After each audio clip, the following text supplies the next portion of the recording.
Hello বন্ধুরা, তোমাদের সঙ্গে আরও একটি ভিডিও নিয়ে চলে এসেছি। দেখো, আজকে তোমাদের সঙ্গে শেয়ার করব জিরে সর্ষে বাটা দিয়ে ডয়রা কলার রেসিপি। তো তোমরা ডয়রা কলা খেতে কে কে ভালোবাসো অবশ্যই কমেন্টে জানিয়ে দিও।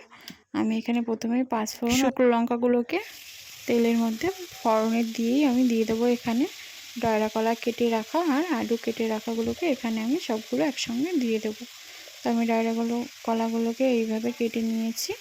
আলুগুলোকে দিয়ে একটু হালকা লবণ হলুদ দিয়ে নেড়ে চেড়ে নেবো। আর আমি এখানে মশলা দিয়েছিলাম জাস্ট 2টো কাঁচা লঙ্কা আর একটু সর্ষে, একটু জিরে বাটা দিয়ে। তো রেসিপিটা যারা যারা খাও ডয়রা কলা খেতে ভালোবাসো তাদের কাছে অবশ্যই খুব সুন্দর লাগবে।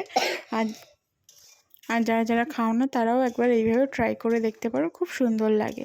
তো এখানে আমি মশলাগুলোকে দিয়ে দিয়েছি। ডয়রা কলা খুব বেশি কষানো লাগে না, যখন তাড়াতাড়ি সেদ্ধ হয়ে যায়, খুব নরম কলাগুলো।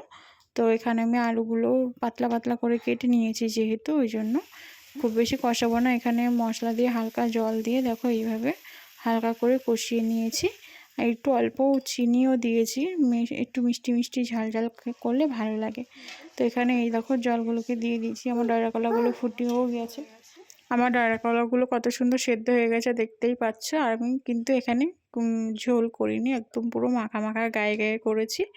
তো আমার রেডিও হয়ে গেছে। এই মতো অবস্থায় আমি এবার নামিয়ে নেব। তো তোমরা কে পছন্দ করো ডয়রা কলা খেতে অবশ্যই কমেন্টে জানিও। তোমরা দেখতেই পাচ্ছ কলাগুলো কত সুন্দর সেদ্ধ হয়ে গেছে আর কালারটাও যথেষ্ট সুন্দর এসেছে।